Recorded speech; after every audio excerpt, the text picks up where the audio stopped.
Assalamualaikum warahmatullahi wabarakatuh. Perkenalkan, nama saya Salsabila Auliadara dengan NPM 257821111. Pada kesempatan kali ini saya akan menjelaskan modul 6, yaitu data link layar. Pada modul selanjutnya kita mempelajari number system.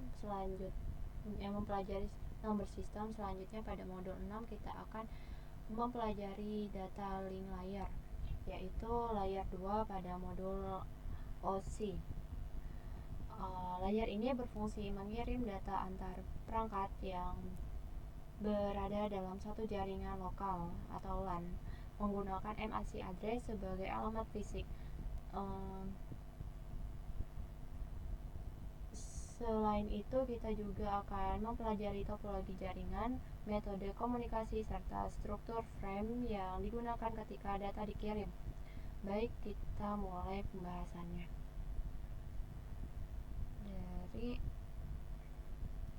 Dari 6.1 tentang purpose of the data link layar.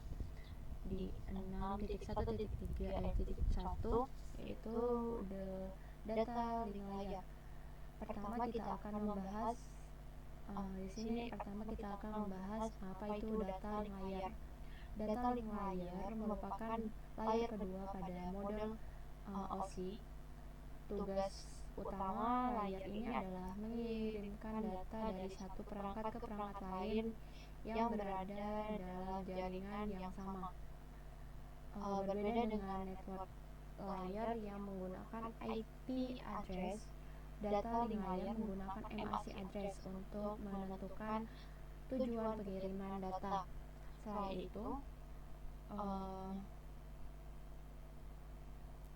itu layar ini juga bertugas mendeteksi kesalahan atas proses pengiriman data.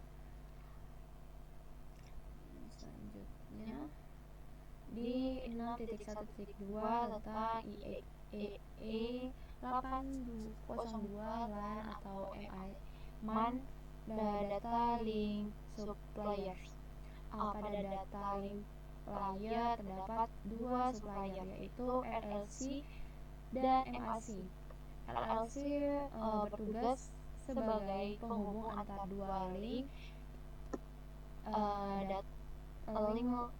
data link layar dengan network layar, sedangkan MAC bertugas mengatur bagaimana perangkat dapat mengakses media jaringan serta menggunakan MAC address sebagai identitas perangkat.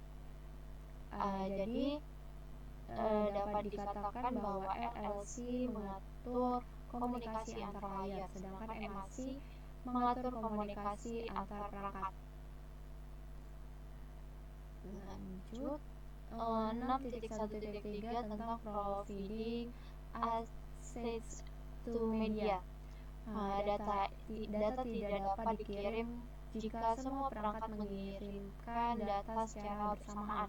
Oleh karena itu, data link layar memiliki mekanisme untuk mengatur kenapa sebuah perangkat boleh mengirim data.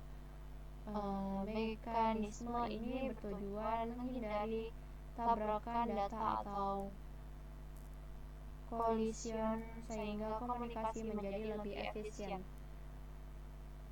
Selanjutnya 6.1.4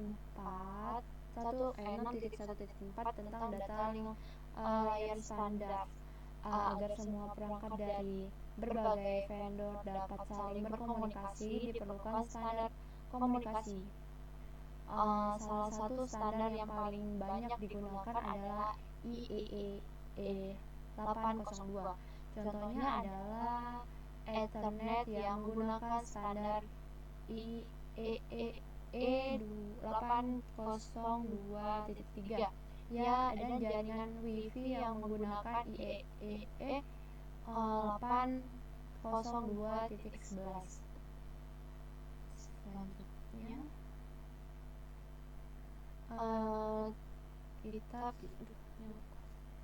kita pindah ke 6.2 tentang topologis. Nah, di 6.2.1 yaitu physical and logical topologies. Topologis adalah bentuk atau susunan jaringan. Terdapat dua jenis topologi. Yang pertama adalah playlist topologi, yaitu bentuk fisik pemasangan tabel dan perangkat. Yang kedua adalah logical topologi, yaitu jalur yang melewati data saat dikirimkan. Jadi bentuk kabel belum tentu sama dengan jalur komunikasi datanya. Selanjutnya 6.2.2 tentang WAN topologi. Untuk jaringan yang mencakup wilayah yang luas digunakan WAN atau Wide Area Network. WAN menghubungkan beberapa LAN yang berbeda di lokasi beberapa, misalnya antar kota atau antar negara. Selanjutnya 6.2.3 itu point to point WAN topologi. Nah, point to point merupakan topologi paling sederhana karena hanya menghubungkan dua perangkat secara langsung. Karena hanya terdapat satu jalur komunikasi, proses pengiriman data menjadi lebih sederhana. Selanjutnya 6.2.4 yaitu LAN topologi. Nah, pada jaringan LAN terdapat beberapa bentuk topologi seperti star, bus, ring, mesh. Namun saat ini yang paling banyak digunakan adalah star topologi. Karena jika satu kabel rusak, maka perangkat lain tetap bekerja. Selanjutnya 6.2.5 yaitu half and full duplex communication. Duplex menjelaskan bagaimana perangkat melakukan konfigurasi komunikasi. Half duplex berarti perangkat yang bisa mengirim atau menerima secara bergantian. Contohnya adalah HT atau walkie-talkie. Sedangkan full duplex berarti perangkat dapat mengirim dan menerima data secara bersamaan. Contohnya yaitu adalah komunikasi menggunakan switch modern. Lanjut 6.2.6 yaitu access control method. Karena banyak perangkat menggunakan media yang sama, diperlukan aturan mengenai siapa yang boleh mengirim data terlebih dahulu. Aturan tersebut disebut access control method. Selanjutnya 6.2.7 CSMA atau CD digunakan pada jaringan Ethernet lama. Sebelum mengirim data, perangkat akan memeriksa apakah kabel sedang digunakan. Jika terjadi tabrakan data, perangkat yang menghentikan pengiriman menunggu beberapa saat, kemudian mencoba mengirim kembali. Lanjut di 6.2.8 yaitu CSMA atau CA, yaitu digunakan pada jaringan Wi-Fi. Berbeda dengan CSMA atau CD, metode ini berusaha mencegah collision sebelum terjadi. Oleh karena itu, perangkat akan menunggu hingga media benar-benar kosong sebelum mulai mengirim data. Selanjutnya di 6.3 yaitu data link frame. Nah, di 6.3.1 the frame itu pada data link layer, data yang diterima dari network layer akan dikemas menjadi frame. Frame inilah yang nantinya dikirimkan melalui media jaringan. Lalu ada 6.3.2 tentang frame fields. frame terdiri dari beberapa bagian, yaitu header, source MRC address, destination MRC address, data trailer. Masing-masing memiliki fungsi yang berbeda agar data dapat dikirim dengan benar. Selanjutnya di 6.3.3 tentang layer 2 address. Alamat pada layer 2 adalah MAC address.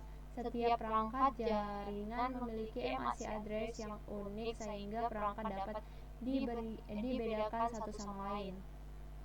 Selanjutnya di 6.3.4 yaitu LAN dan WAN frames. Nah, frames yang digunakan pada jaringan LAN berbeda dengan frame pada jaringan WAN. Walaupun bentuknya berbeda, tujuan keduanya tetap sama, yaitu mengirim data dari satu perangkat ke perangkat lain.